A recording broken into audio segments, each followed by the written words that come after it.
누가복음 2장 41절부터 보겠습니다.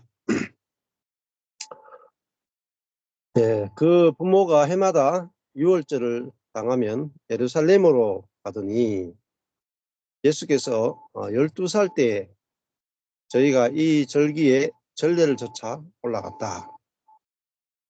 그 앞에 이제 예수님이 2장 39절에 주의 율법을 쫓아 모든 일을 피라고 할 때 난지 8일 만에 할례 받은 일을 이야기를 했죠. 자, 난지 8일 만에 할례 받은 것은 할례라는 것은 우리로 치면 세례와 같은 의미입니다. 그러니까 7일에 해당되는 첫 번째 창조가 7일이거든요. 그러니까 첫 번째 창조를 끝냈다. 이게 이제 할례예요. 그래서 8일째 할례 받는 것은 첫 창조가 이제 타락했기 때문에 사람이 타락하고 부패했기 때문에 그것을 잘라내는 거죠. 할례는 잘라내서 완전히 새로 시작하는 게 뭐냐? 8일입니다. 8일. 팔자라고 하는 숫자는 완전히 다른 세계로 넘어간다. 부활의 세계를 말하는 게 팔자예요. 또 원래 1일부터 7일까지 있고 다시 1일에서 7일 이렇게 돌아가잖아요. 그런데 난지 8일째 할례 받는 것은 이제 이거는 처음 부모로부터 태어난 그 생명을 잘라내고 완전히 하늘로부터 오는 새로운 생명으로 살 것에 대한 예표가 할례라고 볼 수가 있습니다. 그것이 바로 십자가와 부활을 예표하는 게 할례다 이렇게 말하고, 신약으로 보면 세례죠. 물에 들어갔다가 나오는 거니까 죽고 부활한다. 이게 세례의 예표고, 그러니까 할례, 세례, 예수님이 십자가에 죽는 것도 육의 할례다 이렇게 이제 표현하기도 해요. 자, 할례를 마치고 8일 만에 할례 마치고 이제는 12살에 예수님에게 일어났던 일들을 다시 기록을 하고 있죠. 41절에 그 부모가 해마다 유월절을 당하면 예루살렘으로 갔다. 응당 유대인이라면은 1년에 3차례 유월절, 오순절, 또 장막절 이 세 절기는 1월달, 3월달, 7월달 이렇게 3번은 반드시 예루살렘에 가서 이스라엘 백성들과 함께 성전에 들어가게 돼 있어요. 3대 절기거든요. 그중에 첫 번째 절기가 유월절이죠. 유월절은 예수님의 그 죽으심을 상징하는 게 유월절이고, 오순절은 성령이 오시는 것을 상징하는 것이고요. 장막절은 이제 천국의 삶이나 또 혹은 우리가 하나님의 성전으로서 이 땅에 사는 것에 대해서 보여주고 있는 것이 초막절, 장막절이다 이렇게 볼 수 있습니다. 자, 그러니까 장막절도 원래 자기가 집이 있는데 광야 생활을 기념하기 위해서 장막절을 초막절을 지키죠. 그럴 때 자기 집 말고 밖에 나와서 풀로 지은 새로운 집에서 사는 것을 기념하는 것이 초막절, 장막절이죠. 그러니까 처음에 자기가 지었던 육신의 장막을 벗고 이제는 성령의 전으로서 이제 새로운 몸, 부활의 몸을 입고 이제 죄를 이기는 몸을 입고 살아가는 그것을 보여주는 것이 바로 초막절이고 장막절이다 그렇게 볼 수 있습니다. 예수님의 생애를 이렇게 기록하고 있는 이제 이런 누가나 요한이나 쭉 보면은 예수님이 그 유월절에 있었던 일들을 기록을 많이 하고 있어요. 유월절. 예수님의 공생의 기간에는 한 3번 정도, 3년이니까 한 3번 정도 나오고, 그리고 지금 12살 때도 이제 유월절 이야기가 나오는 것은 예수님은 유월절에 어린 양으로 죽으러 오신 분이다. 그래서 모든 사람들을 애굽에서 해방시키듯이 그 죄의 노예에서 해방시키러 오신 그런 메시아임을 보여주기 위해서 지금 6월절에 일어난 일들을 기록하고 있다고 보시면 돼요. 자, 그 6월절이 이 모든 절기 가운데 제일 처음이고, 또 6월절이 이제 6월절이 1월 달이거든요. 1월 한 16일 이렇게 되는데, 그러니까 모든 것이 시작입니다. 시작. 그러니까 우리가 해방이 시작이잖아요. 예수 그리스도로 말미암아 해방되는 거. 예, 예, 예, 거기서 이제 시작이 된단 말이에요. 자, 그 6월절에 예루살렘으로 갔는데 예수께서 12살 때에 저희가 이 절기에 전례를 쫓아 올라갔다. 12이라고 하는 숫자가 이제 하나님의 통치의 숫자이면서 이게 12지파의 숫자고, 또 이제 그 완성의 숫자가 12이죠. 그러니까 이제 예수님도 이제 이 어느 정도 12살이면은 이제 부모님과 관계 속에서 이제 성인으로 대접받을 수 있는 나이가 12살입니다. 자, 그래서 예수님이 이제 그 부모님을 따라서 쭉 살다가 12살에 이제 그 성인으로서 등극하는 나이가 12살이죠. 저희가 이 절기의 전례를 쫓아 올라갔다. 6월절에 절기에 올라가게 되는데 43절에 그 날들을 마치고 돌아오게 됩니다. 근데 그 아이 예수는, 나이 어린 12살의 예수는 예루살렘에서 머물게 됐습니다. 우리로 치면 한 13살, 14살이니까 뭐 한 중학교 1학년 정도 안 되겠어요? 중1 정도. 그 정도 되는 나이인데, 원래 유대인들은 뭐 친척들하고 다 같이 올라가니까 아이들하고 데리고 가면 얼마나 많이 가겠어요? 우르르 갔다가 친척들끼리 우르르 오니까 어느 친척들하고 함께 오는지 잘 모를 정도로 갔다 오니까 이 아이와 함께 안 가도 같이 오겠지 하고 갈 수도 있단 말입니다. 예수는 돌아오지 않고, 나사렛으로 돌아오지 않고 예루살렘에 머물러게 돼요. 근데 그 부모는 이를 알지 못하고 동행 중에 있는 줄로 생각하고 하룻길을 간 후에 친족과 아는 자 중에 찾게 됩니다. 그러니까 얼마나 이 동양 사회가 친족 문화인가 하는 거 알 수 있죠. 애가 뭐 하루 동안 지났는데 애 무처가 같이 오겠지 뭐. 저기 좀 얼마 전에 좀 뭐 애들하고 친척들하고 같이 있었으니까 이렇게 생각했는데 못 찾는 거죠. 하루길 갔으니까 얼마나 많이 갔겠어요. 예. 그래서 45절에 만나지 못했습니다. 그래서 찾으면서 예루살렘에 돌아가게 됐습니다. 46절에 사흘 후에 성전에서 예수를, 아기 예수를, 아기가 아니고 아이 예수죠. 12살의 예수를 만나게 됩니다. 그가 선생들 중에 앉아서 저희에게 듣기도 하시며 묻기도 하셨다. 어디서 찾았느냐? 그 사흘 후에 성전에서 만났다. 하루길을 갔는데 찾기는 사흘이 걸렸다. 예.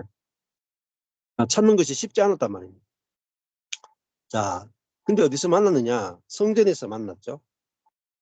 근데 예수가, 이 아이 예수가 뭘 하고 있었느냐? 선생들 중에 앉았다. 그러니까 예루살렘에는 랍비나 또 성경을 아는 전문가들이 얼마나 많았겠어요? 근데 그들 중에 앉아서 저희에게도 처음에는 듣기도 하시며, 제일 먼저 듣죠. 그 다음에 묻기도 하시며, 아주 그냥 말씀을 가지고 듣고 묻는, 이게 뭐 유대인의 교육으로 치면 하브루타 뭐 이런 교육 아니겠어요? 예. 근데 예수님이 아주 진지하게 말씀을 듣고 묻는 이런 모습을 보게 됐어요. 예. 듣는 자가 다 그의 지혜와 대답을 기히 여기더라. 예. 그 지혜라는 말은 시네시스인데요. 이해력, 통찰력. 예. 그러니까 시네시스는 이제 함께 흐름이다, 합일, 일치 이런 뜻이 또 있어요. 그분의 지혜, 예수님의 지혜와 이 대답을 아주 놀랄 정도로 사람들이 반응이 오게 됐습니다. 예수님의 지혜가 아주 놀라웠다. 그는 이제 40절에 보면은 아기가 자라며 강하여지고 지혜가 충족하며 하나님의 은혜가 그 위에 있더라. 그렇죠.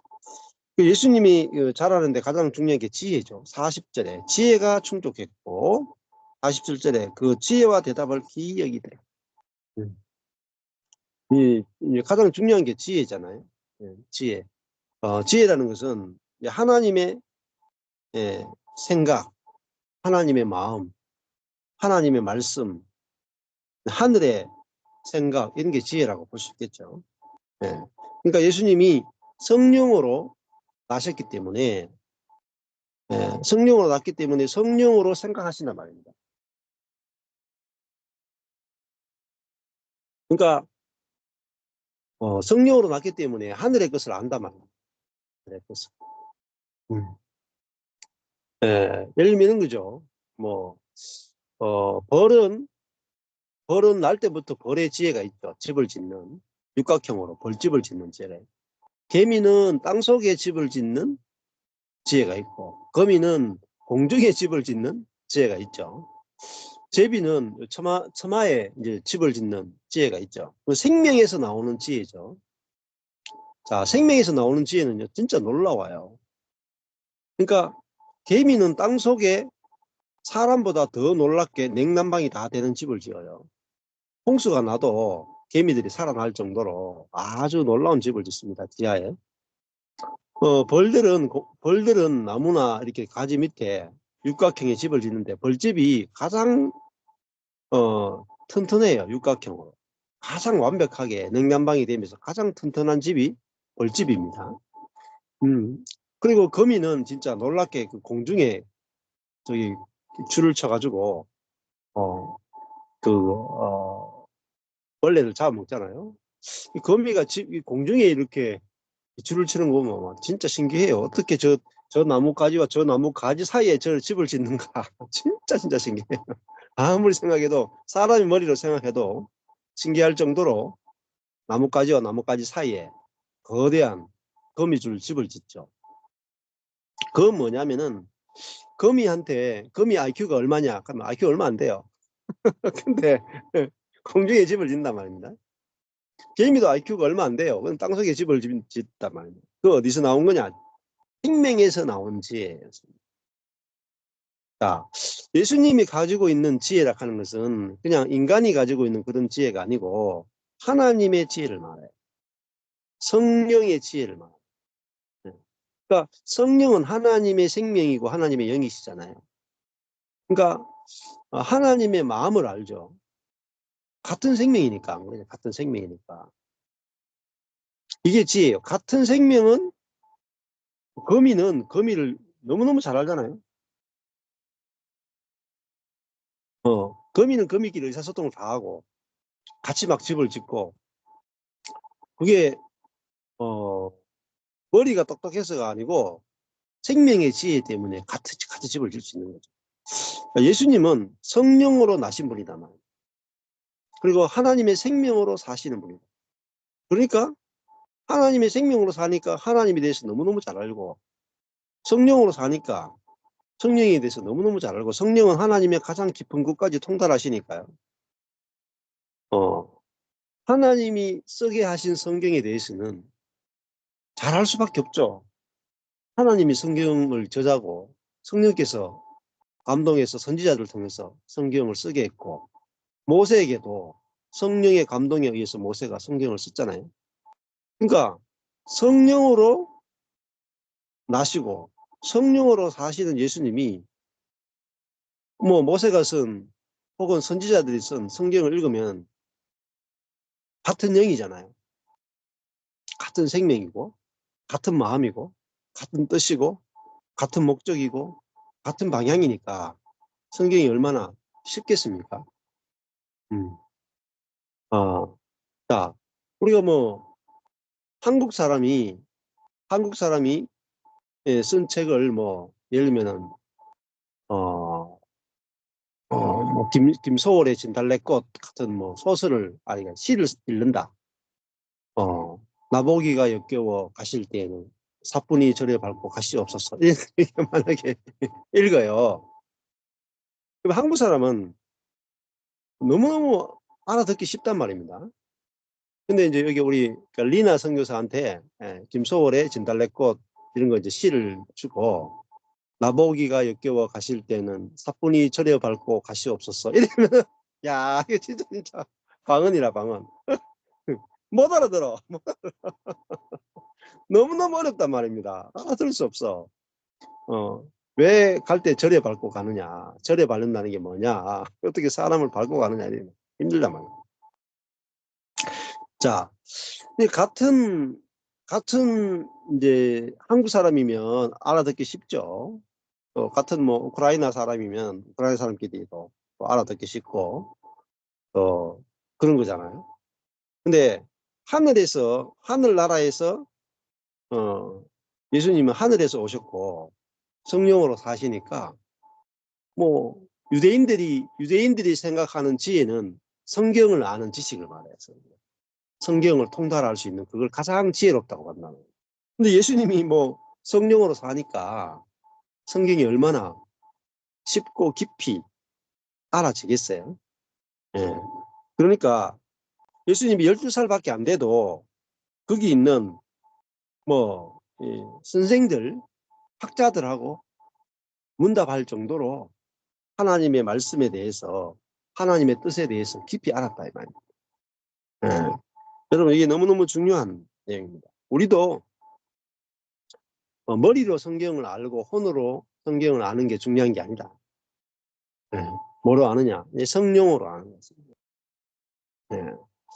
그래서 성경 공부도 성령으로 하는 거예요.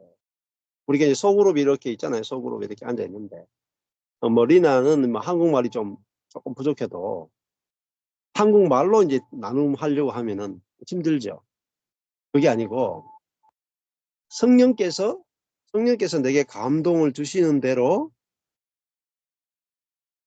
내게 나누면은 아주 놀라운 깨달음이나 놀라운 그 말씀이 나와요. 저희 목사님들하고 이제 사모님들 모임도 수년 동안 오랫동안 해봤는데 거기에 이제 IQ 한 75, 80 되는 자매가 같이 참석을 해요. IQ 한 70 정도 되는 자매. 어릴 때 이제 주사를 잘못 맞아가지고 이제 지적 장애가 생긴 자매죠. 목사님 따님인데 말도 막 문장도 제대로 잘 안 돼요. 이렇게. 그런데 저희들이 목사님 사모님들 모여가지고 이렇게 속으로 나눔하잖아요. 그러면은 뭐 좀 앞뒤 안 맞는 말 할 때도 있고 뭐 자기 말 할 때도 있고 여러 가지가 있는데 수년 동안 하다 보니까 나눔을 하는데요. 그 자매가 얼마나 그 깊이 있는 묵상을 하게 되고 남들이 아무 생각도 못하는 그런 이제 말씀을 나눔을 해요. 심지어 이제 목사님 사모님들보다 더 은혜스러운 나눔을 해요. 네. 자, 그러니까 이런 지식의 세계, 혼의 세계, 자신의 머리의 똑똑함으로 성경을 아는 그거 하고 성령으로 지혜와 계시의 영을 통해서 성경을 아는 것은 진짜 하늘과 땅 차이. 하늘과 땅 차이. 예를 들면은 지난번 세미나 때 에베소서를 했잖아요. 에베소서 하면서 우리가 그리스도와 함께 죽고 이거 많이 했잖아요. 그리스도와 함께 부활하고 이것도 했고 그리스도와 함께 하늘에 안침바 되었다. 이 지난번 주제가 하늘에 안침바 되었다. 그걸 이제 중심적으로 설계했죠. 근데 듣고 이제 저한테 여러분들이 전화가 왔어요. 와, 에베소 말씀 들으면서 하늘에 앉았다는 말씀이 그렇게 놀라운 말씀이 몰랐다는 거예요. 그러니까 에베소서 말씀을 아무리 많이 읽고 10년 동안 에베소서 읽어도요. 아니 40년 동안 에베소서를 연구하고 읽어도 하늘에 앉았다는 그 말 한마디를 확 깨우치기 힘들어요. 하늘에 앉은 게 뭐냐 도대체. 그만큼 우리가 하나님의 말씀은 하늘의 언어이기 때문에요. 하늘의 언어고 하늘의 지혜예요. 그래서 우리가 성경 연구를 하거나 성경을 볼 때 다 안다. 다 안다. 이렇게 해가지고 성경을 알 수가 없어요.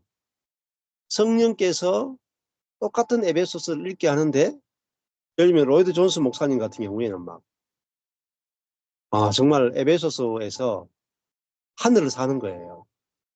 근데 우리 뭐 평범한 사람들 에베소서 읽고 그렇네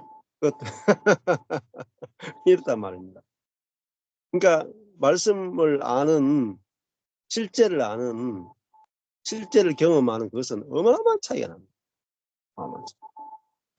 예를 들면 이제 성경을 연구하는 방법이 있어요. 이 케아즘 성경 가지고도요 40년을 해도요 에베소서가 뭘 말하는지 몰라요.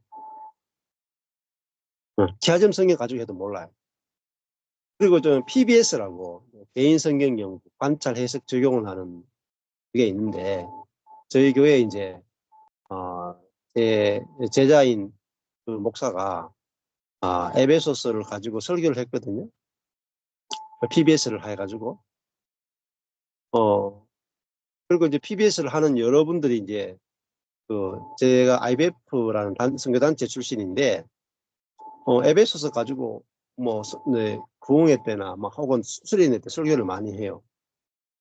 근데 설교를 할 때 가장 어려운 게 뭐냐면 에베소서에서요. 복음의 영광을 이제 설명하잖아요. 우리가 그리스도와 함께 죽고 부활하고 승천했다 그 이야기를 하는데 그 내용은 알겠어요. 근데 내용은 함께 죽고 함께 부활하고 함께 승천했다 그 말은 쉽잖아요. 말은 어려운 게 없어. 근데 도대체 그게 만져지지가 않아요. 만져지지가 않아요. 그리스도와 함께 죽었다가 안 만져져요. 그리스도와 함께 부활했다. 만져지지가 않아요. 먹어지지도 않고 만져지지도 않고 체험되지도 않아요. 그냥 야 함께 부활했다 하니까 야 함께 부활했구나. 야 좋다. 여기까지 되지. 그게 만져지지가 않아요. 그 세계에 들어가지지가 않은 거예요. 그러니까 마치 이런 거죠. 뭐 여기 뭐 이 용인 에버랜드 보면 저기 뭐 여기 놀이 시설 있잖아요. 에버랜드. 리나 갔다 왔나 모르겠네. 에버랜드. 한국에 오면 용인 에버랜드 정도는 가봐야 되는데 에버랜드 그 가면은 막 놀이기구 막 있잖아요. 이제 밖에서 이렇게 출입하기 전에 밖에서 이렇게 보는 거하고 들어가서 체험하는 거 다르잖아요. 뭐 여자들이 애 낳는데 그 남자들이 여자 애 낳는 거 보는 거하고 여자들이 애 낳는 거 다른 세계라. 그러니까 남자들이 여자 애 낳는 거 보고 그 세계에 못 들어가요. 그 세계에 들어가고 싶어도 들어갈 수 없어. 여자분들이 이제 우리나라는 군에 거의 가본 적이 없단 말입니다. 그러니까 여자분들이 남자 군에 갔다 온 이야기를 하면 그 세계에 머리로는 아는데 들어갈 수가 없어요. 참여가 안 돼. 예, 마찬가지입니다. 성경은 성령으로 쓰여진 책이에요. 그리고 하나님에 대해서 예수님에 대해서 성령님에 대해서 이야기하고 있다. 근데 하나님과 예수님과 성령님은요 머리로 알 수가 없어요. 머리로. 신학으로 알 수가 없어요. 하나님, 예수님, 성령님을 지식으로 어떻게 알겠어요? 그러니까 지식으로 아는 거하고 직접 만나서 맛보아 아는 것은 다르죠. 하나님을 내가 아버지로 직접 경험하고 누리고 자 이런 거잖아요. 하나님을 안다 그럴 때 하나님이 예수님과 유대인들이 알매 차이가 뭐냐 이런 겁니다. 유대인들은 하나님이 온 우주의 창조자시고 사람에게 전능하시고 사람에게 먹을 것과 입을 것과 모든 것을 공급할 수 있는 그런 분이라고 알아요. 정확하게 알아요. 근데 자기 삶에 들어가면 그 하나님이 없어. 다 자기 힘으로 먹고 마시고 살아요. 그리고 먹을 게 없으면 염려하고 좌절하고 절망을 해요. 그러니까 일반적으로 유대인들이 아는, 머리로 아는 전능하신 하나님, 공급자 되신 하나님은 머리로는 아는데 먹을 수가 없어요. 그림 속에 있는 수박과 똑같아요. 네. 사진 속에 있는 피자와 똑같아요. 네. 그러니까 그런데 예수님은 전능하신 하나님 가면 딱 경험된단 말입니다. 무한한 공급자 되신 하나님 가면 공급이 딱 경험이 돼. 그러니까 다르죠. 우리가 뭐 예를 들면 삼성의 이건희 회장이 진짜 우리 대기업 사장인 거 알죠? 돈 많은 거 알죠? 모르는 사람 누가 있어요? 근데 그 이건희 회장이 돈 받아가 쓰는 사람 별로 없다고. 자기 아들만 받아 쓴다. 이 차이예요. 그러니까 예수님이 지혜라 하는 것은 하나님을 친아버지로 아는 거예요. 근데 이 선생들은 하나님을 아는데 그냥 지식으로만 아는 거예요. 지식으로. 근데 이걸 안다고 착각한단 말이에요. 지식으로 아는데 자기가 하나님을 안다라고 착각하는 거예요. 하나님과 자기는 완전히 다른 거예요. 하나님의 생명으로 살고 전능하게 사시는데 우리는 아담의 생명으로 살면서 내 능력으로 살고 내 자원으로 살면서 하나님은 야 좋겠네 이렇게 그렇게 바라보는 것과 똑같아요. 그는 아는 것이 아니다만 예수님은 하나님을 맛보아 알고 경험해서 알고 만져서 알고 체험해서 안다. 얼마나 다르겠어요? 얼마나 다르겠어요? 예. 이거 똑같아요. 이제 예를 들면 과학 고등학교 나온 애하고 일반 인문계 고등학교 나온 애들이 달라요. 예, 저희 아들이 이제 고등학교 때 과학 고등학교 나왔잖아요. 그래서 제가 과학 고등학교 할 때 입시 설명할 때 한번 가봤거든요. 근데 가서 왜 거기를 보내고 싶었냐면은 가니까요. 일반 고등학교하고 비교가 안 돼요. 과학 고등학교를 가면요. 실험 실습 장비가요. 이렇게 교실마다 다 돼 있어. 실험 실습 장비가. 그러니까 실제로 우주를 보는 천체 망원경도 있고요. 실제로 막 현미경도 있고 실제로 다 실험 실습을 해요. 근데 인문계 고등학교는 그런 거 없이 그냥 이론으로만 배우잖아요. 그러니까 이미 고등학교 때 차이가 많이 나요. 그래서 이제 대학교 가잖아요. 대학교 가서 이제 인문계 고등학교 애들도 이제 과학대학교 과학기술원 이런 데 오는데 이제 고등학교 때 과학고등학교 거쳤다 오는 애하고 인문계에 거쳤다 오는 애들이 이렇게 같이 공부하는데 보면은 실험 실습 같은 거 하면요. 잽이 안 돼요. 잽이. 과학고등학교 애들이 이미 3년 동안 실험 실습 다 하고 왔기 때문에 실험 실습실 들어가면 막 별로 그렇게 두려움이 없어. 그냥 자신 있게 막 해버려요. 네. 그게 뭐냐면 이 지혜라 하는 것은요. 경험으로 아는 지혜를 하나님을 체험하고 경험해서 아는 지혜. 그러니까 뭐죠? 성령으로 하나님을 직접 체험하고 누리는 지혜입니다. 또 예수님의 이 지혜를 누가 따라갈 수 있겠어요? 예수님은 성령으로 나시고 성령으로 사는다. 12살이라고 해서 이 선생들하고 부족하겠어요? 훨씬 더 하나님을 아는 지혜가 깊고 넓고 높고 깊죠. 체험하니까. 예를 들어 가지고 우리 한 대학생하고요. 대학생들이 경제를 아는 지식하고요. 이건희 회장의 12살 되는 아들이 경제를 아는 지식이다. 대학생들은 학교에서 배운 경제학 교과서 보고 경제를 알지만은 이건희 회장의 12살 된 아들은 집에서 한국 경제를 움직이고 세계 경제를 움직여. 그거를 자기 아버지가 움직이는 걸 보면서 집안에서 돌아다니면서 다 경험. 누구 말이 더 정확하겠냐 말이야. 누구 말이. 응? 그러니까 학문으로 아는 경제학하고 대기업 아들이 아는 그 경제에 대한 실제적인 몸으로 체험하는 거하고는 잽이 안 돼요. 잽. 그래서 예수님의 지혜가 하나님을 직접 경험으로 아는 거죠. 그러면 우리도 마찬가지입니다. 두 가지 같이 있어야 돼요. 성경, 첫 번째 성경이 있어야 돼요. 텍스트. 이거 유대인들이 성경을 열심히 연구했잖아요. 근데 성경을 연구하는 도구가 뭐냐면, 유대인들은 성경이라고 하는 모세오경이라고 하는 것을요, 자기의 천연적인 눈으로 봤어요.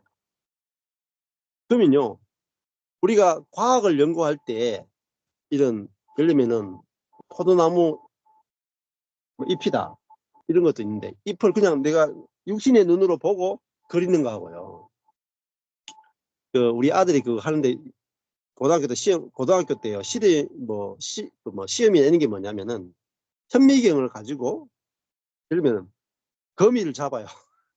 거미 잡아가지고, 거미 뒷다리 있죠, 거미 뒷다리를 현미경에 딱 집어넣어 가지고 거미 뒷다리를 보는 거예요.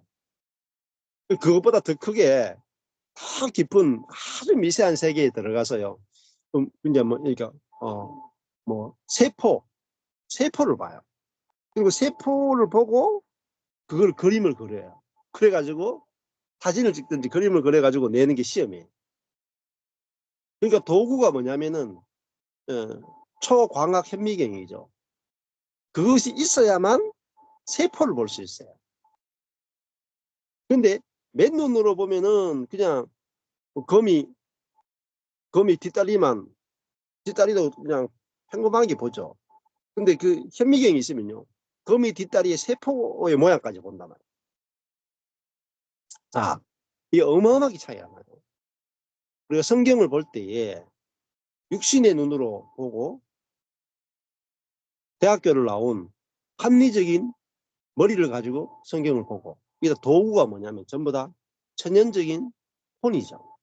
머리의 똑똑함이죠. 그거 하고요, 현미경으로 보는 거, 즉 성령으로 보는 게 다르죠. 너무너무 다르죠.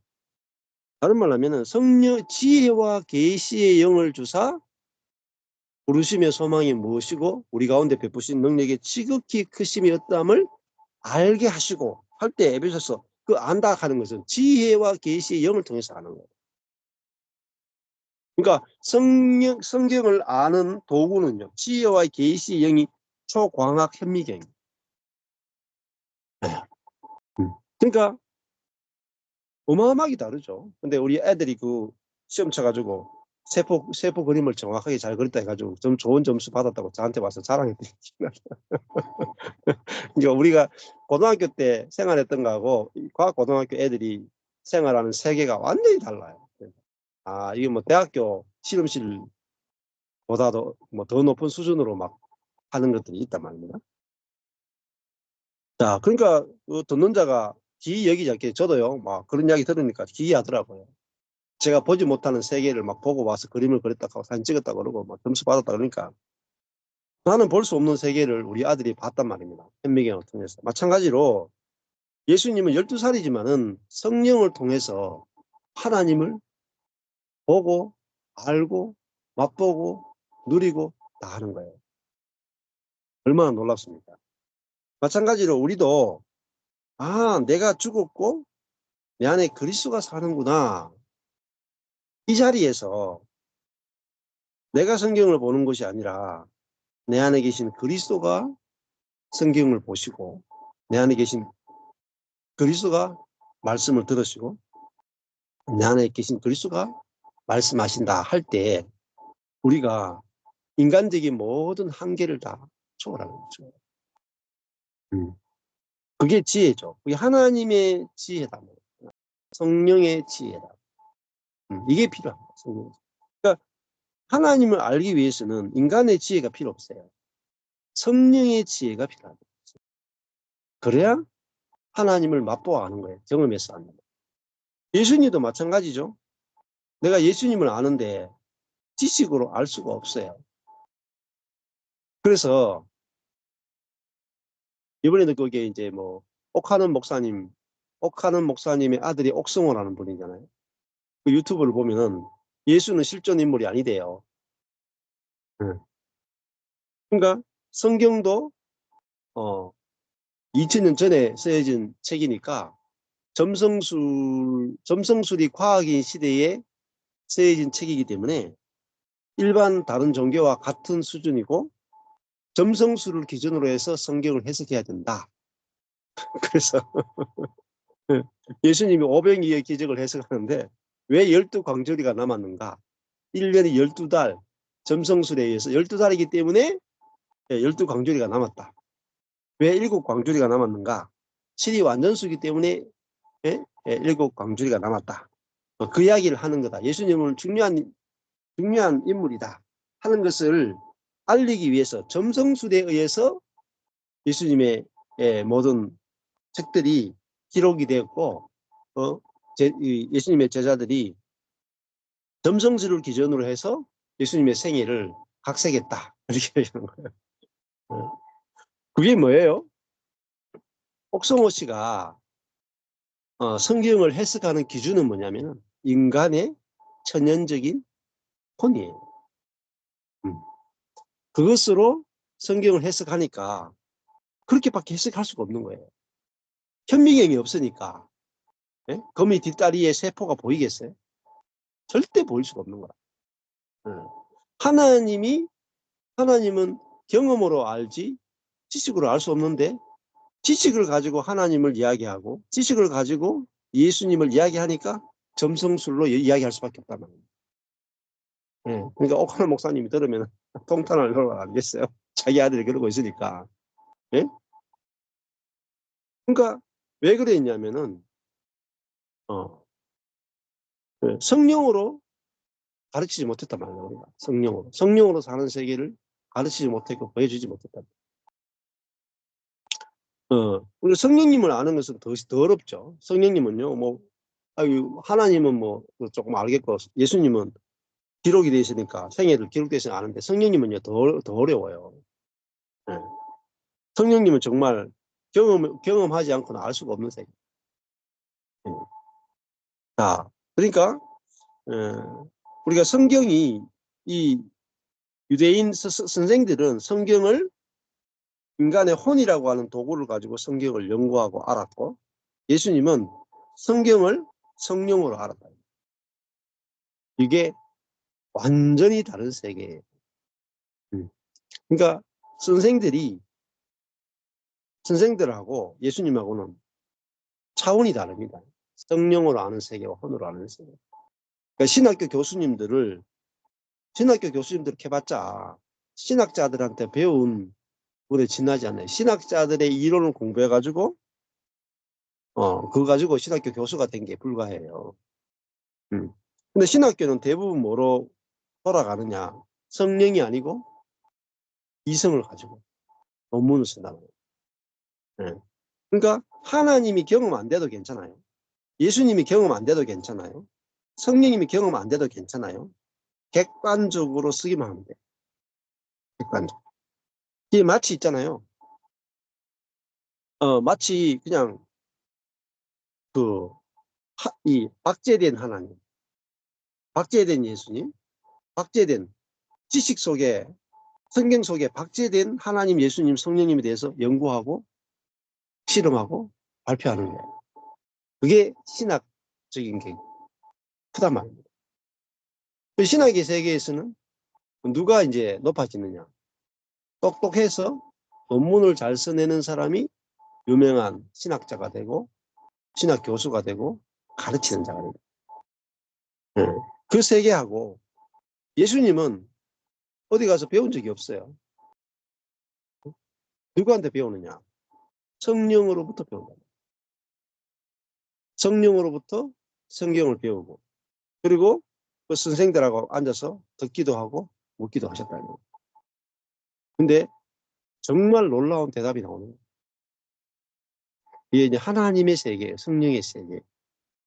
자, 그러니까 우리도 예수님이 이런 삶을 산 것은 우리도 이런 삶을 살 수 있다는 거예요. 당연히. 자, 당연히 내가 성경을 볼 때 성경을 보는 도구가 뭐냐면 내가 내 맨눈으로 보느냐 현미경의 눈으로 보느냐 이성의 눈으로 보느냐 성령의 눈으로 보느냐에 따라서 결과가 어마어마하게 달라집니다. 그래서 저도 같은 성경이었는데 같은 성경이 있는데 성령께서 깨닫게 해주니까 완전히 다른 성경으로 보이더라고요. 완전히 다른 성경으로. 예. 그리고 똑같은 본문 안에서 예, 에베소서를 읽어도 성령께서 깨닫게 하실 때는 정말 놀랍게 알아지는 거예요. 그 옛날에 그냥 제가 14년 전에 목회할 때는요. 마틴 로이드 존스 목사님의 로마서건 에베소서건 읽으면요. 무슨 말인지 모르는 거야. 뭐가 중요하고 뭐가 중요하지 않은지 모르는 거야. 뭐가 실제고 뭐가 실제가 아닌지 모르는 거야. 근데 내가 죽고 그리스도가 사는 세계를 맛보아 알고 나니까요. 로이드 존스가 무슨 말 하는지 다 알겠는 거야. 무슨 고민하고 있는지 다 알겠는 거야. 그러니까 그분의 로마서건 그분의 에베소서건 읽으면요. 핵심이 다 잡혀요. 핵심이. 이분이 무슨 이야기 한다. 무엇이 이분이 진짜 주장하고 싶은 게 뭔지 그냥 알아시는 거예요. 음. 네. 자, 이게 우리가 진리를 알기 위해서는 진리의 성령이 열어주셔야 하는 거지. 네. 그래서 여러분 은사나 뭐 신비적인 것이나 이걸로 하나님을 아는 게 아니에요. 네. 그래서 하나님을 아는 가장 중요한 것은요. 성경이고요. 그다음에 성경 안에서도 뭐냐? 예수 그리스도예요. 예수 그리스도의 십자가와 부활과 성천과 성령을 주심. 이것이 하나님과 예수님과 성령님을 알 수 있는 가장 중요한 엑기스예요. 핵심이에요. 포커스예요. 포커스. 네. 그러니까 예수님의 십자가의 죽음과 부활과 성천과 성령을 주심은 인간의 모든 문제에 대한 해답이에요. 그러면 내가 어떤 문제가 있든지 어디로 가야 되냐면 십자가와 부활과 승천과 성령 강림으로 가면은 모든 문제에 대한 해답이 다 거의 들어있어요. 그게 복음이라 그래요. 이 복음 안에는 인간의 모든 문제에 대한 완벽한 하나님의 해답이 들어있습니다. 자, 그러면은 답지를 보고 시험 치는 사람하고 답지 못 보고 시험 치는 사람의 결과가 다르죠. 네. 네, 기말고사 치는데 답지 보고 시험 치면 얼마나 쉽겠어요? 근데 답지 모르고 뭐 미분, 함수 이런 거 시험 치면은 연력학 뭐 이런 거 시험 치면 어떻게 알겠어요? 근데 문제가 아무리 어려워도 예를 들면은 하버드에서 뭐 기계공학이나 뭐 생물학, 화학에서 교수가 문제를 내요. 너무나 어렵게 문제를 내. 근데 내가 답을 알고 있어. 그러면 쉬운 거예요. 문제가 아무리 꼬아도 답을 알고 있으면 답만 적으면 돼. 너무 쉽잖아요. 근데 사람들이 이 시대 사람들이 뭐 제자 훈련하는 데 갔다가 내적 치유하는 데 갔다가 상담하는 데 갔다가 뭐 WLA 해가지고 그 신사도 운동 갔다가 그 다음에 뭐 또 원어 성경 공부 갔다가 뭐 구원파 갔다가 형제회 갔다가 뭐 춘천 한마음교회 갔다가 유기적 교회 갔다가 뭐 안식교 갔다가 그것도 안 돼가 신천지 갔다 자, 어마어마한 데 쫓아다녀. 왜 그러냐? 아직 그 예수님의 부활과 십자가 죽음과 부활과 승천과 성령을 보내신 그 복음의 핵심을 모르기 때문에 거기서 답을 안 찾아요. 네. 어떤 단체를 쫓아가고 어떤 신비적인 체험을 쫓아가고 어떤 학교를 쫓아가고 어떤 스쿨을 쫓아가는데요. 정작 예수 그리스도를 통해서 하나님을 만나고 예수 그리스도가 유일한 길인 걸 몰라요. 네. 예수 그리스도가 만유를 통일하시는 분이 뭐예요? 만유를 통일하시는. 만유가 예수 그리스도를 통해서 하나로 통일이 돼요. 그리고 예수 그리스도를 통해서 인류가 정확한 길을 찾아요. 하나님을 만나는 길, 악의 문제를 해결하는 길, 고난의 문제를 해결하는 길, 인생의 모든 문제는 예수 그리스도의 죽음과 부활과 십자가 안에 다 들어있어요. 자, 그러니까 예수님의 지혜라고 하는 것은 성령을 통해서 하나님을 알고, 알 뿐만 아니라 경험하고 하나님을 누리고 사는 거죠. 예. 그러니까 실제를 사니까 얼마나 말이 쉽겠어요. 예. 그래서 저도 성경 66권을 이렇게 하는데 실제를 경험하게 되니까 성경이 너무 쉬운 거예요. 예.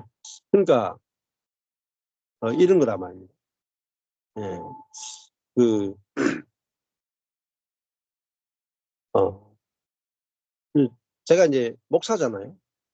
목사인데 누가 목사의 세계에 대해서 글을 썼어요. 그러면은 뭐 그 목사의 세계에 대해 글을 쓰는 걸 보면은 그게 쉽잖아요. 한 번만 읽으면 돼. 딱 한 번만. 한 번만 읽으면 다 알아. 근데 평신도들이 목사의 세계라는 책을 다 읽었는데 한 번 읽어 몰라요. 몇 번을 읽어도 몰라. 그냥 표면만 알지. 마찬가지죠. 남자들이 뭐 여자의 일생 책을 읽었다. 잘 모른다니까. 읽어도 모른다니까. 응? 마찬가지로 야 우리가 그 사람을 알고 그것을 아는 것처럼 그 사람이 되어보면 쉽죠. 안 그래요? 내가 여자를 알려면 여자가 돼버리면 여자 알기 제일 쉬워요. 남자를 알려면 남자가 돼보는 게 참 남자를 알 수 있는 최고의 지혜죠. 자, 우리가 하나님을 알 수 있는 최고의 길은 뭐겠습니까? 뭐 하나님처럼 돼버리면 돼. 안 그래요? 자, 예수를 알 수 있는 최고의 지식은 예수처럼 되면 되고, 성령을 알 수 있는 최고의 지식은 성령처럼 되면 됩니다. 성령을 알려면은 성령으로 살면 되고요. 예수를 알려면은 내가 죽고 예수가 살면 되고, 하나님을 알면은 내 생명이 아니라 하나님의 생명으로 살면 돼요. 자, 이게 지혜예요, 지혜. 그러니까 내 존재가 하나님의 생명으로 사는 것이 하나님을 아는 것이고, 내가 죽고 예수의 부활의 생명으로 사는 것이 예수를 아는 것이고, 내가 성령의 지혜로 사는 것이 성령을 아는 거죠. 이게 진짜 아는 거예요. 내 존재로 아는 거예요. 이것만큼 확실하게 알 수 있는 방법이 없어요. 야, 내가 그 예수 그리스도의 죽음과 부활과 승천에 연합되고 예수 그리스도가 내 안에 내주해서 내 대신 사신다. 이것만큼 놀라운 지혜가 없어요. 그래서 예수 그리스도가 우리에게 지혜가 되신다. 이렇게 말해요. 지혜. 그는 하나님을 아는 유일한 지혜가 되신다는 거예요. 자, 그러니까 야, 하나님을 아는데 예수님처럼 아는 거예요. 너무너무 놀랍죠. 자, 예수님은 공중 나는 새를 보라. 길쌈도 하지 않고 모아서 곳간에 들이지도 않고, 그런데 하늘에 계신 아버지께서 다 먹이신다. 이렇게 예수님은 공중 나는 새들이 어떻게 먹고 사는지 하나님께서 먹이시는 것까지 깊이 알고, 하물며 너희들일까 보냐, 사람을 먹이지 않겠느냐, 이렇게 정확하게 우리를 먹이시고 입히시고 보호하시고 인도하시는 하나님을 정확하게 예수님 알아봅니다. 그 예수가 내 안에서 내 대신 살면 우리도 예? 예. 공중 나는 새를 질삼도 하지 않고 추수하고 모아 추수해서 곳간에 들이지 않아도 배부르게 먹게 하시는 그 하나님을 우리도 똑같이 예수님처럼 알게 된답니다. 그러니까 누구도 부럽지가 않아요. 저도 목사인데 신학교 나왔잖아요. 그러니까 신학교 다닐 때는 제가 부러웠던 사람들이 있긴 있어요. 신학교 교수 중에서 공부 잘하는 사람 부러워. 야, 나는 목사밖에 안 되는데 저 사람은 교수가 됐구나. 야, 나도 외국 갔다 오면 나도 교수, 목사가 아니고 목사를 가르치는 스승인 교수가 될 텐데 이런 생각이 들어요. 그 중에도 이제 한국에서 유명한 김세윤 교수라는 분이, 야, 우리 신학교 다닐 때 교수로 와가지고 강의를 하셨거든요. 야, 이건 교수인데도요, 급이 달라요, 급이. 급이 달라. 강의 수준이 달라, 강의. 음. 예를 들면 뭐, 이런 뭐 대구에서도 총신대학원 다닐 때, 예? 동신교회 그 권성수라는 목사님이 있어요. 그분이 총신대학원 교수였거든요. 예, 신약 교수예요. 그리고 이제 김세윤 교수님도 같은 교수였어요. 권성수 목사님이 그 뭐 신학교 다닐 때 뭐 1등 했고 뭐 공부도 잘했고 그래가지고 나름대로 프라이드가 있었다. 근데 강의를 들어보면요, 권성수 목사님은 유치원생 수준, 유치원생 수준이고 김세인 교수님은 자 세계적인 학자 수준이에요. 강의 질이나 내용이나 질문 대답하면요, 급이 달라요. 논문 썼는데 논문 자체가요 비교가 안 돼. 논문의 퀄리티가. 그러니까 교수의 세계가 그렇잖아요. 우리가 뭐 예를 들면은 대학교 가도요, 좋은 대학교냐 나쁜 대학교냐 뭘 가리냐, 논문을 쓰는데 석사학위 논문을 썼는데 똑같은 수의 논문이 나오고 100개, 이 학교도 100개 석사학위 논문이 나오고 저 학교도 100개 정도의 논문이 나오죠. 석사학위 논문. 근데요, 같은 대학교를 안 칩니다. 그 석사학위 논문이 전 세계의 사람들이 그 논문을 인용하는 비인용률에 따라서 그 논문의 가치가 결정되죠. 그러니까 100개의 박사학위 논문을 썼는데 아무도 그 논문이 중요하다고 생각하지 않고 그 논문을 인용하지 않잖아요. 그러면 쓰레기예요. 박사학위 논문이 다 쓰레기라. 근데 예를 들면 뭐 유니스트라든지 디지스트 과학기술원 있잖아요. 우리나라에 유니스트 울산 근대 가면요, 거기서 나오는 논문이 있잖아요. 전 세계의 다른 교수들이나 학자나 뭐 연구원들이나 박사들이요, 인용을 어마어마하게 많이 인용. 가져가서 자기 논문의 정당성을 주장하기 위해서 그 논문을 다 인용한다고. 그 수준이 다르죠. 그래서 저도 야, 공부를 해보니까, 야, 김세윤 교수님한테 공부를 해보니까, 야, 또 급이 다르대요. 내가 나도 저 정도로 한번 똑똑해져 봤으면 공부를 저만큼 해봤으면 이게 부러웠다니까요. 부러웠어. 하나님 뭐 성경을 아는 지식이 너무나 놀랍고 하니까. 아, 근데 제가 14년 전에 내가 죽고 예수가 사는 복음을 딱 아는 순간에요, 그때 진짜 김세윤 교수님에 대해 부러움이 없어지더라고요. 그때 딱 14년 전에 부러움이 없었죠. 그전에는 항상 부러웠다니까.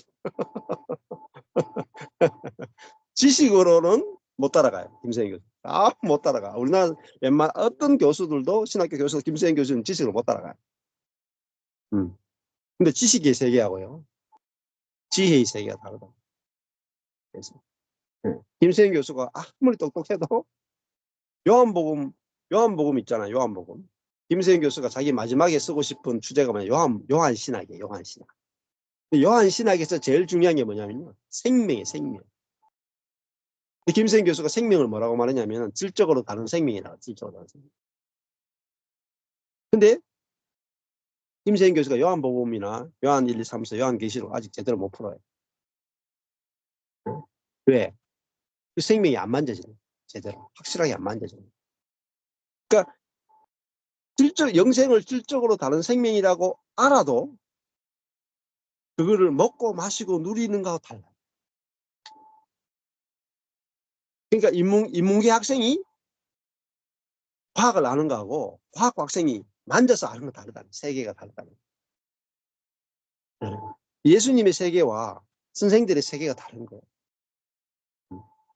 그러니까 우리는 이런 선생들의 세계가 아니고 예수님처럼 내가 내 안에 예수 그리스도가 살고 성령이 살면은 성경이요, 그러면 세계적인 학자도 모르는 실제의 세계, 하나님을 먹고 마시고 예수 그리스도를 먹고 마시고 성령을 먹고 마시는 세계, 지금 하나님의 패밀리가 된다니까요. 패밀리, 로얄 패밀리가 된다니까요. 하나님하고 같이 식사하고 예수님하고 같이 살고 성령님하고 함께 부딪혀 사는 예, 하나님의 패밀리로 산다는 거예요. 같은 생명으로 산다. 그게 예수님이 지금 하나님의 패밀리로 사는 모습을 보여준 거죠.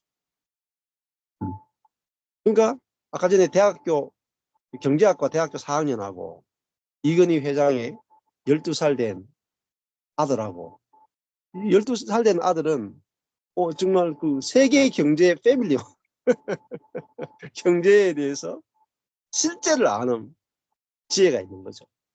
자, 우리도 모든 그리스도인은 지식에 속한 자가 아니고 성령, 지혜의 성령으로 말미암아 하나님의 생명으로 말미암아 하나님의 패밀리가 된 거예요. 하늘에 안침받은 자가 된. 그래서 하늘의 세계 안에 들어와서 하나님과 함께 먹고 마시고 누리는 거예요. 이게 뭐냐? 요한 복음이에요. 예수님이 이렇게 말해요. 아버지와 내가 하나인 것 같이 저희들도 우리와 더불어 하나가 되게 하옵소서. 네. 어떻게 해요? 예수님과 연합되어서 성령으로 말미암아 우리가 하나님의 세계에 참여한다고 합니다. 그러면 이거는요, 어마무시한 세계예요. 하나님을 안다. 하늘을 아는 거예요. 하늘을 아는 거예요. 하늘은 뭐죠? 땅을 다 다스리는 거예요. 하늘이 땅을 다스리고 있거든. 우리가 살고 있는 세계는 땅이에요. 근데 이 땅은 공중의 권세 잡은 자가 다스려요. 근데 이 공중의 권세 잡을 자를 다스리는 분이 누구냐? 하나님. 하늘이 하나님. 하늘에 계신 하나님이 온 우주의 역사를 주관하고 계시거든요. 그러니까 내가 하나님을 맛보아 알고 예수 그리스도를 맛보아 알고 성령을 내 안에서 누림으로 알게 되면요. 이 땅의 문제가 너무나 작아 보여요. 이 땅의 문제가 다 해결이 돼요. 이게 바로 그 예수님이 12살 때 하나님을 아는 세계랍니다. 근데 이 예수님에 대해서 누가 알겠어요? 겉을 보면 12살 아이지만은 예수님은 성령으로 사시는 분이랍니다. 그렇게 해서 여기서 이제 중요한 게 예수님이 이런 삶을 사셨다. 12살 때. 그 말은 뭐냐면은 예수님만 그런 삶을 사는 게 아니고 우리도 예수님과 같은 길을 가도록 운명되어졌다. 우리도 예수님이 성령으로 태어난 것처럼 우리도 성령으로 태어났고 예수님이 성령의 지혜로 사신 것처럼 우리도 성령의 지혜로 살도록 이미 되어 있는 거예요. 이게 놀라운 거예요. 네. 그래서 예수님이 하나님의 생명으로 사신 것처럼 바울은 자기가 죽고 예수 생명으로 살아. 우리도 내가 죽고 예수 생명으로 살면 바울처럼 사는 것이고 예수님처럼 사는 거예요. 네. 그러면은 우리에게도 정말 하늘을 사는 그 삶이 우리에게 펼쳐진단 말이에요. 그러면은 우리에게 있는 모든 악의 문제나 고난의 문제들이 자동적으로 풀어져요. 자동적으로 해결돼요. 공중의 권세 잡은 자에 의해서 생겨나는 모든 악과 모든 고난의 문제, 이게 공중의 권세 잡은 자에 의해서 생겨나는 인류의 모든 불행, 저주, 모든 문제는 공중의 권세 잡은 자에 의해서 일어나는 거예요. 그런데 우리가 하나님을 알고 예수님을 알고 성령님을 알면은 공중의 권세 잡은 자가 만들어내는 모든 악과 고난의 문제를 해결할 수 있어요. 이길 수 있습니다. 이게 하늘의 지혜예요. 하늘의 지혜가 아니고는 공중의 권세 잡은 자의 지혜를 이길 수가 없어요. 사단의 지혜를 이길 수 있는 것은 하나님의 지혜밖에 없습니다. 그래서 학자의 지혜로 사단을 이길 수 없어요. 타락하기 전에 아담과 하와가 지혜로 사단의 지혜를 못 이겼어요. 타락한 이후에 인간이 어떻게 사단의 지혜를 이기겠어요? 근데 우리가 성령의 지혜로 살게 되면 사단의 모든 괴계와 사단의 경관진을 파하고 우리가 하늘의 실제를 알고 속지 않고 우리가 악과 고난에서 해방되는 참 구원의 삶을 살게 된다. 네. 자, 감사합니다. 오늘 여기까지 하겠습니다.